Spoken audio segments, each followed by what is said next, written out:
Mesdames et messieurs, bonsoir. Bienvenue à ce flash d'information. Ce jeudi, le chef de l'État, Alassane Ouattara, a échangé avec la PDG de France Média Monde, Mme Marie-Christine Saragosse. L'entretien a porté sur le prix RFI Challenge Afrique, dont la lauréate, vous le savez, est l'ivoirienne Raissa Banoro pour la réalisation de son application dénommée Lucie. Ce projet porte sur l'éducation des jeunes filles avec le numérique. Par ailleurs, la PDG de France Média Monde a évoqué de nouveaux programmes, notamment une émission en langue malinké. Explication détaillée avec Jérôme Kofi-Abolin.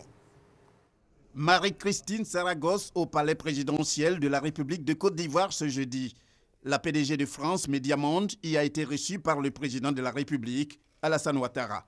Marie-Christine Saragosse dit avoir rencontré le chef de l'État dans le cadre du prix RFI Challenge, remporté par une Ivoirienne du nom de Raissa Banoro, qui obtient à cet effet une enveloppe de 15 000 €. Nous sommes venus échanger avec le président à l'occasion du prix RFI Challenge App Afrique que nous avons lancé il y a quelques mois ici même à Abidjan et dont nous avons désigné la lauréate au cours d'une grande émission de 7 milliards de voisins et de voisines, une émission de RFI. Et il se trouve qu'en plus, la lauréate est une Ivoirienne et vraiment, c'était formidable. Elle a fait un projet dans le cadre du défi que nous avons lancé, comment, avec le numérique, améliorer l'éducation des filles. Et elle a fait un très beau projet d'application pour une alphabétisation des filles par le numérique. Et donc, nous lui avons remis un chèque de 15 000 € et elle va être, avec du tutorat, elle va pouvoir développer son projet.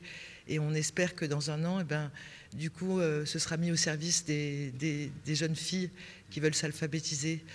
Et puis, on avait aussi abordé d'autres sujets. Nous venons de signer le fait que nous allons pouvoir diffuser en mandinquant, en plus du français, certaines tranches de programmes sur certains émetteurs de RFI et sur nos radios partenaires. Nous avons signé la convention avec la ACA.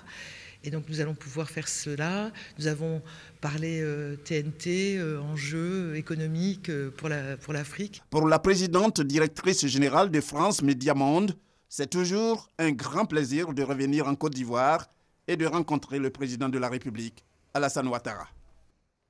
Abidjan accueille depuis ce matin le premier forum Femmes Africa Expo. Le forum réunit le Gotha africain du secteur pharmaceutique. C'est le vice-président Daniel Kablan-Duncan qui a procédé à l'ouverture officielle des travaux. Pendant 3 jours, les experts en santé vont plancher sur les réformes dans le domaine pharmaceutique. Leur objectif est clair, apporter des innovations en vue d'améliorer l'accès aux médicaments en Afrique. Et loin d'ici, à Washington, se tiennent les assemblées annuelles du groupe de la Banque mondiale et du Fonds monétaire international. Le Premier ministre Amadou Gon Coulibaly prend part aux travaux dans la capitale fédérale américaine. Le chef du gouvernement ivoirien s'est prononcé à son arrivée dans la nuit du mercredi sur l'intérêt de la participation de la Côte d'Ivoire à ces assises du monde économique international. Vous aurez les détails ce soir à 20 h. On part maintenant au Libéria où les électeurs sont toujours dans l'attente des résultats des élections générales. La Commission électorale nationale devrait en principe proclamer les premiers résultats aujourd'hui.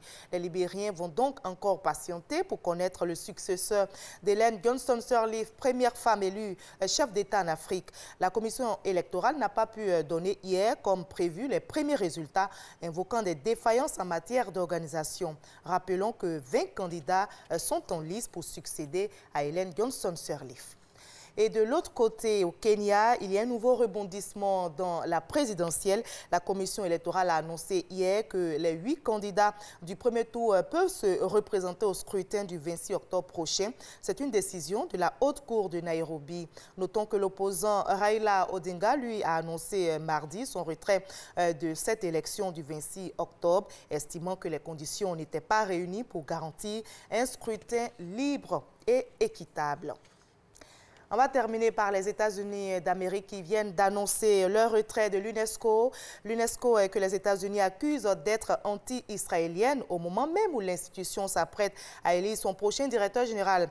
L'actuelle directrice générale de l'Organisation des Nations Unies pour l'éducation, la science et la culture, Irina Bokova, regrette cette décision qui, à ses yeux, est préjudiciable au multilatéralisme. Des regrets partagés également par la France et par le secrétaire général de l'ONU, Antonio Guterres. Je vous retrouve avec le même plaisir à 20 h. À tout à l'heure.